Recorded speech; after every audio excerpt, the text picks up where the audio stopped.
for as long as, well, probably we're alive. No, it could be here for quite some time. And it will help you, as a matter of fact, with your ability to make a choice this August in the special primary as well as in November. We're attempting to vet the candidates for you, especially in offices that are just a little bit off the beaten path. What does a particular PUD commissioner do, for instance? Well, we're going to find out that tonight, but I do want to do a little commercial for myself. Because normally you would hear me on my show on AM 860 KPAM, and where I talk about the local issues for the most part. But here I'm moderating today, and I'm delighted to be able to be here, and I'm delighted to be in this fantastic studio. And we're grateful that these people have given up of their time to be here today. Now, what we're going to do here first with the Clark County Public Utilities District Commission. What we're going to do here with this race is that we're going to start over here with Sherry Erickson, and we're going to ask her to tell us a little bit about herself and what qualifies her to be a PUD commissioner, and then we're going to go around the table. I think it'll be very helpful for you, and let's get started. Sherry Erickson, tell everybody who you are and why you're running for office, and what you hope to accomplish with the PUD. Sure, I'd be happy to. Hi everybody, my name is Sherry Erickson. I'm really excited to be running for this position. I have an engineering degree, currently licensed as a professional consulting engineer. I also have an MBA. I have 18 years of work experience, both in manufacturing and in consulting and business management. I'm excited about the technical aspects of this position. I love numbers, I love financial statements, I love design, and all of those things align perfectly with the responsibilities of this position. I'm hoping that I can bring to the customers in my district a technical expertise that they haven't seen before, and keep rates low, help Clark Public Utilities to have reliable service, and of course, clean water. Jim West. I came to Clark County in 1979 with my wife Betsy, and we fell in love with the place and really have benefited from and enjoyed the low power rates that we've gotten through our local PUD.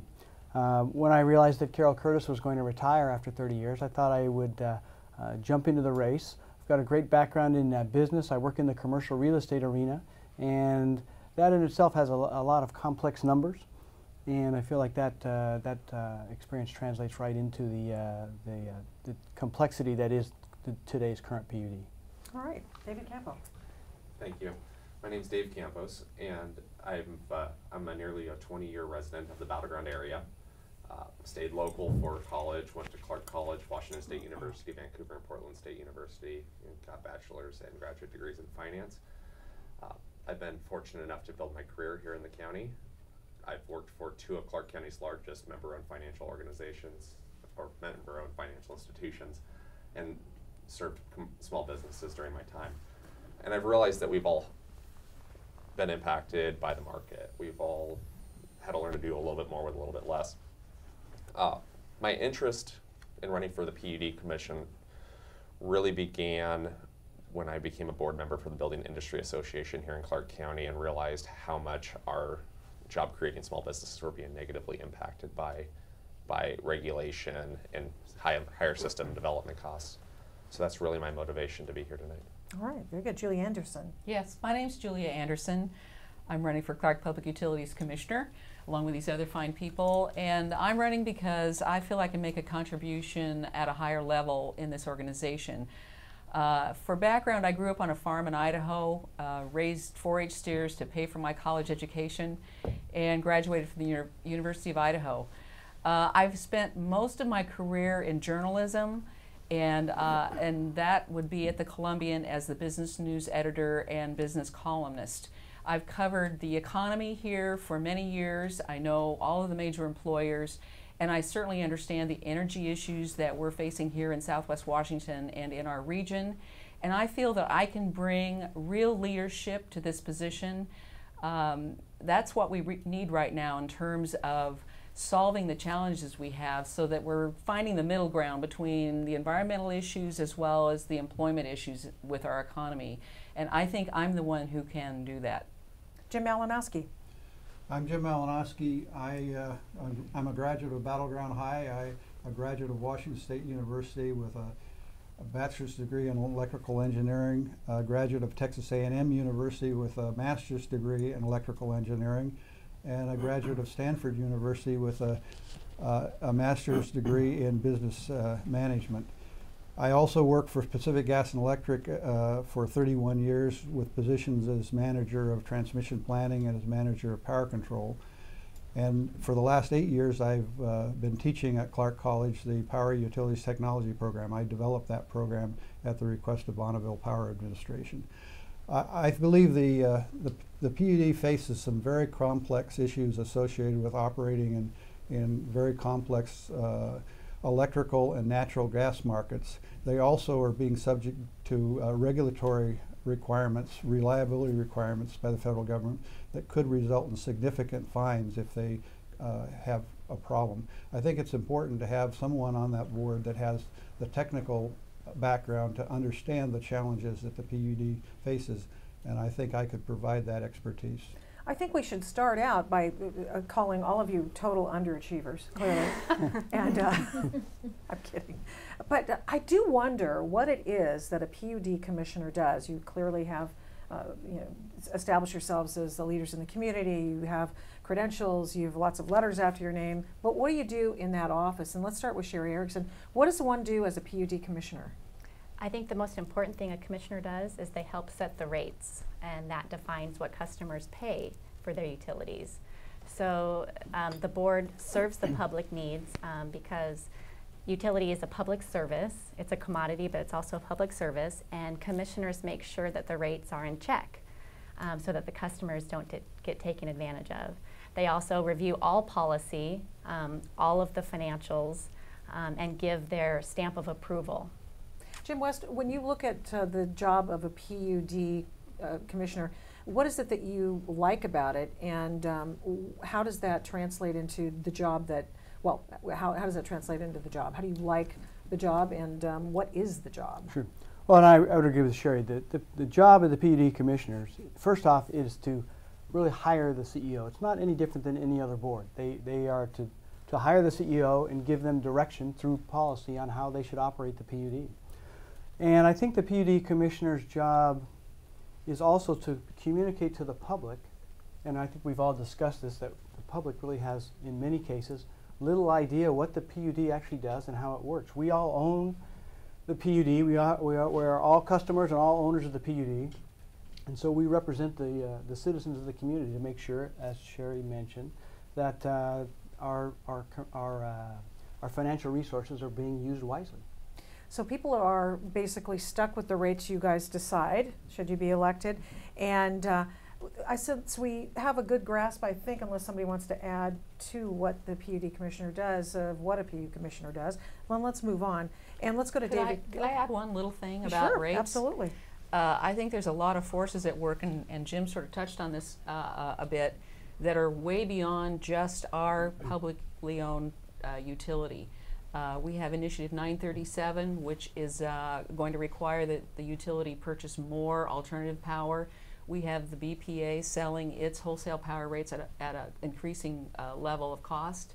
And so the ability to hold down low-cost power isn't going to always be there. And so I think there's going to have to be some discussion at a regional level for how we're going to accomplish that. That's way beyond just voting yes or no on a power rate increase. Yeah, David Campos, I mean, has there been a time at which you said, you know what, the PUD needs to be reined in, or the PUD needs to be let loose? Have you ever taken issue with what they've done? As far as policy, as far as rates, there's two forces for a commissioner to work within. Obviously, they operate as a type of middleman. Rates come from BPA and they're passed through. There's also an operating side of it. So as Jim mentioned, they do appoint a general manager of the utility. The general manager has a lot of control over operating costs, staffing, procedures internally, and obviously those costs are going to get translated to rates. So in doing both, obviously there's a large portion of the workforce is going to be union, so there's going to be contracts and issues with that. And forces are, and increases are going to be pre-negotiated.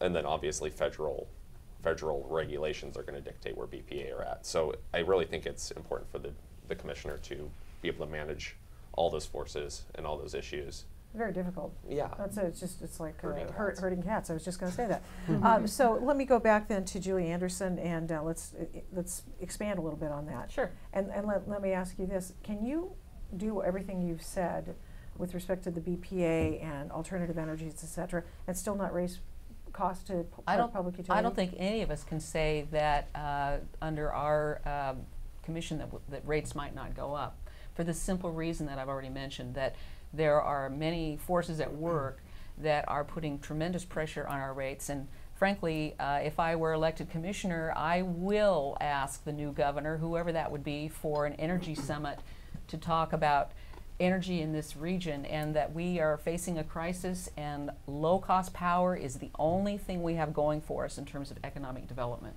Jim Malinowski, is there any way to go forward with the mandates from the state on alternative energies and keep prices down? I think the current staff has done a very good job of limiting the rate impact. It's certainly going to cost us, I think, about 4% of our rates, but they've done a good job of lobbying for provisions in the law that will keep that under control. We certainly can't afford to add more high-cost resources. The cost of power from the windmills, for example, are something like 250% of the cost of Bonneville power.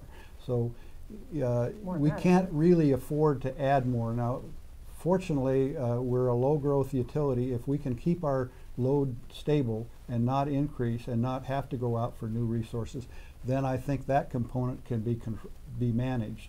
The real risk is what's going to happen with natural gas prices and the market price for electricity in the market operations the PUD has to be involved in. Sherry Erickson, there's a panoply of things that we have available to us in this region in terms of energy, but what about nuclear energy? There's only one nuclear power plant in Washington. I mean, how do you include that into the mix?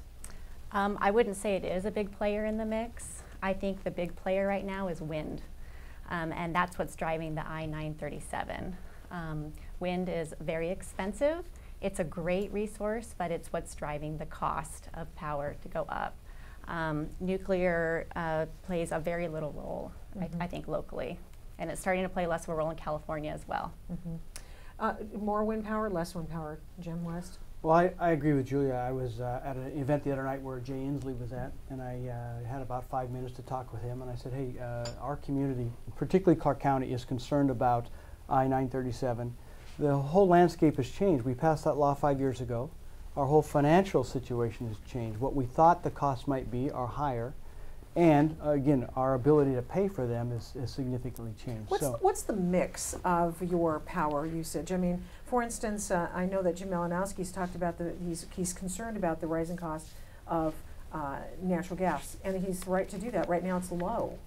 What happens when it grows? And so, David Campos, I throw that in your court. Right now, about 60% of our electricity usage through PUD is from hydropower, 10% through nuclear, and then the other 30% through a range of other sources. Obviously, gas prices are an impact. Right now, the utility has their cogen plant totally offline, and they're selling gas to the free market because rates are at a point where we can operate and buy energy off the free market. But on the renewable side of things, I've posted articles about wind farms on my Facebook page, and there's stories going back to the early 80s of federal stimulus programs into this industry that were with the guys that it would be self-sufficient by 1989. There's windmill graveyards in Hawaii and Southern California that windmill graveyards. Literally. Now, Julia Anderson, let me ask you this question: is hydropower a renewable resource? Yes, it is. Is it listed as a renewable resource? Well, now? here's the deal. It is renewable and is considered that way in terms of most regulations. However, within the Initiative 937, it's not. So what they were trying to do with 937 was encourage purchase and expansion of our power grids so that PUDs would buy power from things like wind and Right. solar. So what the hope is that either 937 is going to be dealt with completely in the elected legislature of Washington State, or at least more hydropower will get added to the renewable category so that PUDs can qualify to buy hydro under 937. Jim Malinowski, you kind of laughed when I asked the question about whether or not hydropower is renewable, because you've been in the business for quite some time, and because it's an excellent question. The, Because the Northwest is very lucky to have Yeah. all of the low-cost federal hydropower. That's one of the reasons why our region has lower rates than the rest of the country. One of the challenges is going to be, and I think one of the duties of a PUD commissioner is in working to the outside community, is fight to keep our public power rights. There are other parts of the country that would love to privatize BPA, which would drive our rates up. So I think the PUD commissioner has a responsibility to be active in the political arena to fight to keep our public power rights. Absolutely. let me ask about the coal power. Coal is now out of style, and the president has even made proclamations about coal and new coal plants. The Boardman plant is going to be shuttered, and we get 10% of our power from a coal plant in Centralia. It's going to be phased out. That will also have an effect on prices. What, Sherry Erickson, do you do when that day comes? Well, I look at energy power supply like a portfolio. When you manage your investments, you hedge your risk. And you look at the cost of power from variable resources, and you work them against each other to create an allocation that's the most cost effective for the customers. So it's like you're on the stock market, but you're buying and selling power from different resources. So that could be a combination of hydropower, nuclear power. Maybe in the future we'll have the opportunity to buy solar power that's produced in sunny places, not here, sunny places. And then these will be traded amongst the grid, and it will be market-based pricing. Jim West, what do you think about coal power? Are you in support of coal power? I think the state of Washington has pretty much made a statement, the citizens of the state of Washington, and that was one of the reasons they passed I-937, is that they wanted less reliance on coal power. Very many other parts of the country do rely on coal power, and there's just a hesitancy here. We appreciate the renewable hydropower, and so we've tried to phase that out. That was part of the whole wind initiative. So I don't see that as becoming part of our energy portfolio in any way in the future. Coal is gone. Coal in the state Gone. of Washington. I don't see it increasing at all. Now, David Campos, is coal, you in favor of coal, opposed to coal? I believe in free markets. I believe that if a technology is self-supporting it can self-support its costs, then it's something we should have on the table. Julia Anderson, do you believe in coal? Well, I do, in the sense that it's right now producing 10% of all the electricity we're using in Washington State. Nuclear is also producing another 10%.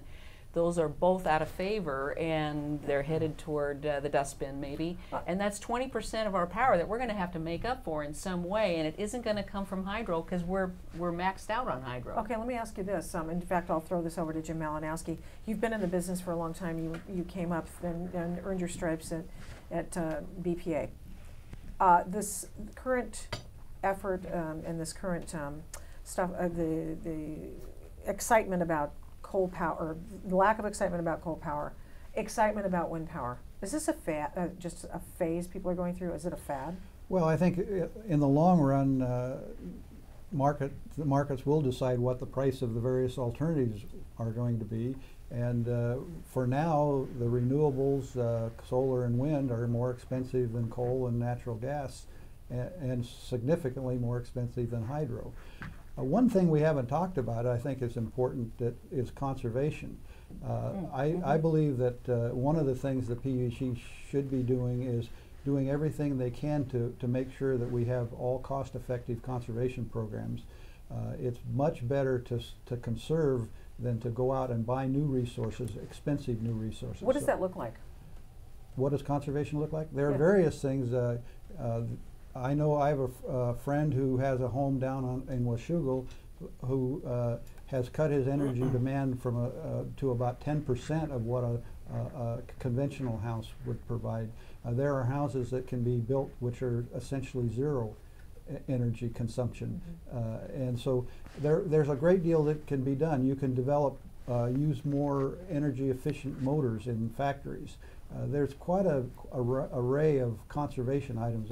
And I think if you're concerned about our use of fossil fuels and other alternatives, then conservation should really be your first choice. Well, and it's ironic in the law, I-937, it says exactly that. We're supposed to use every feasible means, every economically feasible means of conservation, but yet they won't give us credit and for that law. And I actually think that, as Julia mentioned, that the governor and the legislature need to deal with that, and that would be even more important than hydro to include that, because that's what they're asking us to do, and so they should reinforce that with allowing that as part of the renewable And there's a energy big target. law. There's a big target for conservation. Absolutely. Water and space heating, 60% of an average house's utility bill.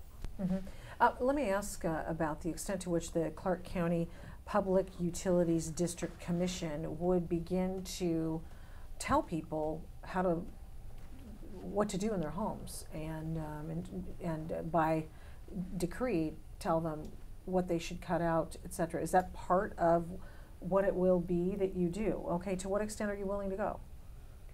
Well, the utility has a huge conservation program and a whole team of people that will go to individual residences, do an evaluation on how the homeowner can cut their power costs through space heating efficiencies and better windows. That sounds voluntary, though. And well, that's true, but I don't think we can mandate people to do that, but I think their power bill is going to encourage them to do that if it keeps going up. So, do you encourage the use of the bill to, I guess, penalize people for failure to be more judicious in their use of power? I'm not sure I understand, Victoria. I mean, is that what you do? Do you say that, for instance, someone should pay more because they don't do certain things that you've dictated them to do? Oh, I don't think that's a good way to go. That sounds like punishment. I think there needs to be some It sounds incentives. like that's what you're describing, though. Well, and we don't, well, and the the- PUD doesn't set laws. We don't write laws. That would be more county community. We don't write codes. That's county and cities and those kind of things. So Yeah, but there's we code definitely on green construction, Yes. so that we're getting more efficient houses as new houses are built. exactly right. I would see that you guys are the ones who set the rates, and therefore would you use the rates as a weapon against people? And I know I put those a very value-loaded term. I don't but advocate hey, for it. you know, that's. You know, I don't think that's what the commission would do. I think what they want to do is educate the public, show them Yeah. what their options are, show them cases where people have made significant benefits or achieved significant benefits, and just to raise the public awareness of what the possibilities are. The rates are going to be determined by the cost of 70% of our rates are based on our electric energy supply, and so that's what's going to drive the rates. But what I think is important, so to avoid additional load growth that would require us to buy more expensive resources, conservation could eliminate the need. And so really I think public education, making people aware of their options, I think is the right way to go. is there a model somewhere that you guys follow? For instance, is there some place that you look and say, you know, that town is doing it right. We want to emulate that place. Where would we look for that? Well, we can look in our own neighborhoods and find developments where builders have embraced green construction. Tamarack Homes would be one of them that offers a green built house that has tremendous energy efficiencies in it, and it's right here in our own neighborhood. Absolutely. There are Energy Star ratings and increasing building codes to encourage that. The PUD as one tool could use their system development fees as a carrot if we're going to increase regulation, and charge lower system development charges for homes that maybe meet a higher energy savings criteria. You know, it's interesting. The PUD can dictate, if you want, forgive my use of the word, but I mean that's a mandate. How about that? Have dictators mandate system development charges. Do you ever foresee a time when they would be lower? Would you ever foresee a time when they would decrease in order to increase money? Power rates would be lower. Power rates would be lower. System development charges. Their impact fees on the overall system. Obviously, it costs X to put poles in the ground, to string wires, and put pipes in the ground for our water supply. And so to offset those increased development charges and not pass them through to everybody, they try to target the builders. Right now, a 200 amp meter or 200 amp panel system development charge, as well as a water meter in this county, is about $7,200, which, if you're building a $500,000 home, is fine. If you're building a $200,000 home, it's a huge impact. Same impact. Right. Same impact. It's not scaled. Okay, let me ask you, in fact, 30-second answers, I know, because we're running out of time. We're almost ready to go. I know, I'm sorry. Could you explain the meaning of life in 30 seconds, please? How will you, Sherry Erickson, bring jobs, use your position as a PUD commissioner to encourage job growth? I think job growth is a function of cost of living. I think this area will attract businesses if they can develop here economically, if their employees want to come here. You know, if we have a hostile environment for businesses, they're not going to want to come here. And utilities play a role in that because it affects the cost of living and what we have to pay to live here. Jim, what do you think? Building on the discussion from earlier, I think that we should be the leading utility in the Northwest in conservation and energy efficiency. And that if we were to focus on that and really inspire, we've talked about we can't mandate, but inspire and educate the public that energy efficiency is the way to go. Energy efficiency programs are going to need to be implemented by local contractors to supply lighting, to supply new electric motors, as Jim talked about, to really make that transition. So that would be one way that the PUD would encourage jobs, and the other way is just to keep the electric rates as low as possible. That globally will attract larger industries too. David Campos? Small businesses create jobs, period. I think we can all agree with that. More government will not. My model would involve reducing regulations, fee holidays, and an increased conservation model to update outdated appliances, heating and cooling systems, similar to a cash for clunkers, but probably not so overbearing. And then obviously to keep operating expenses low at the utility and manage rates as much as we can to keep the county as livable as we can. Unemployment is just huge in Clark County. It's one of the worst in the state. So I wonder whether or not, yeah, exactly, we're all feeling it. Julie Anderson, how does the PUD encourage job growth? Well, having worked in this community for the 26 years that I have, job growth is absolutely essential to everything else that we're trying to do here. We don't have tax increases, tax revenue increases without job growth. We can't pay for roads, schools, and all the other things we like without job growth. So our large employers have got to have not only the lowest power rates possible, but also predictability. And when I visited with the High Tech Council recently, predictability was almost more important than the low rate. And they're here because we have the lowest rates, some of the lowest rates in the entire United States and even in the world. And that's essential to our job growth here. So predictability in terms of being able to look 5, 10, 20 years out as they invest billions of dollars in a plant, they've got to have that. And the PUD has got to be there. Jim Malinowski, how do you, as a PUD commissioner, encourage job growth? Well, I think the rates are, having stable and low rates is the most important thing the PUD can do. One of the things that we need to recognize is even though our rates are low relative to the rest of the nation, we've got the highest, among the highest rates in the Northwest. And so that it's important that we not increase rates any more than they already are. And it's also very important that we maintain rates, stable rates, because what I've heard at various meetings I've been to is business is very concerned in their budgeting about what their costs are going to be for the next couple of years. And so they're very, very interested in stable rates.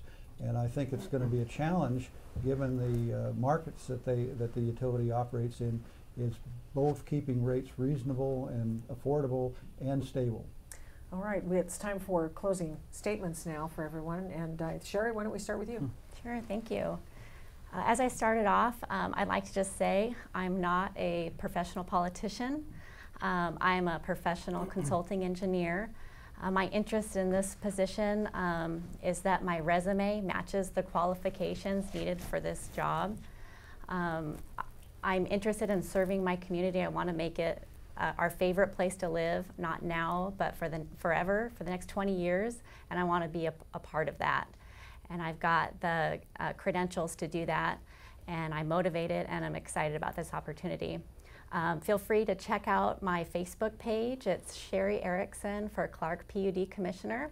I also invite you to look at our engineering firm webpage. That's ericksonstructural.com.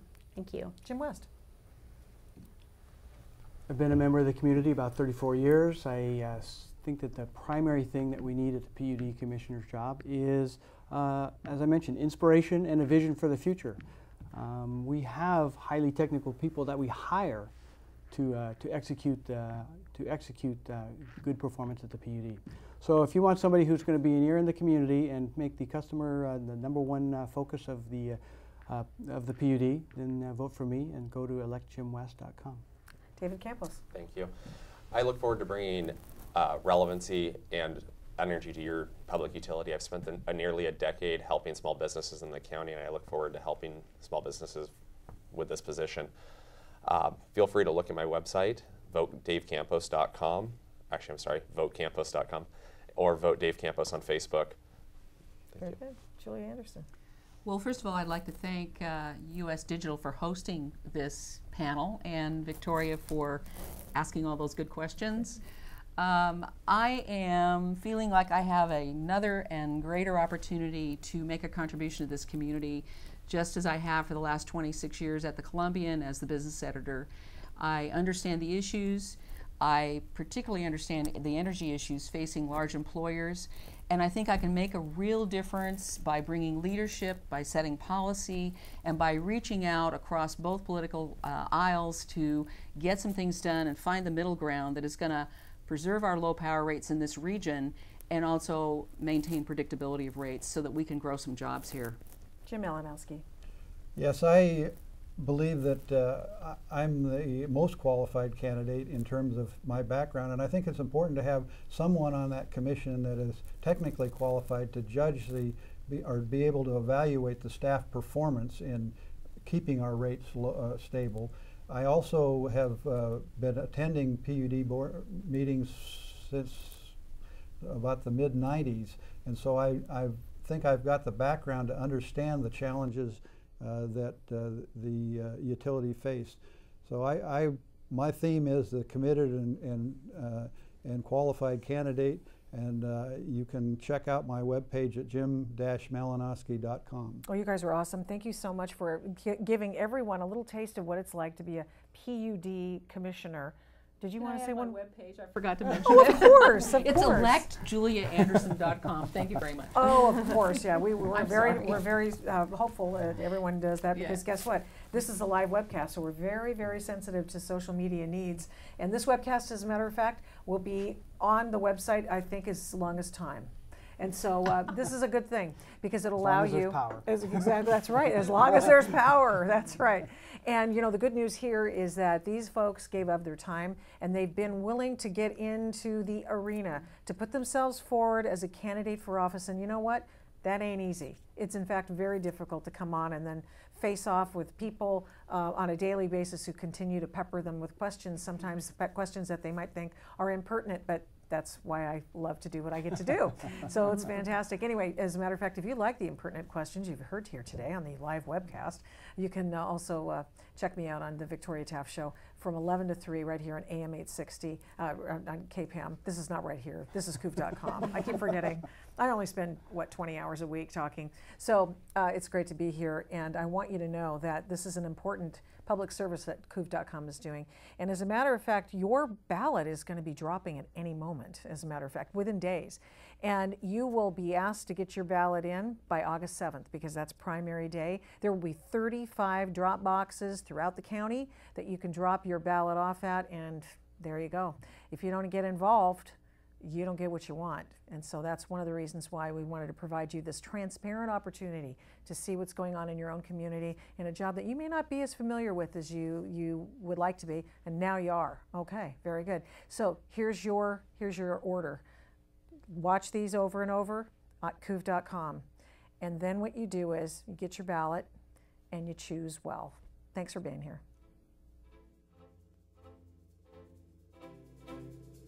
This has been a Clark County Primary 2012 election update. Your government, your candidates, your vote. A production of PUD.com.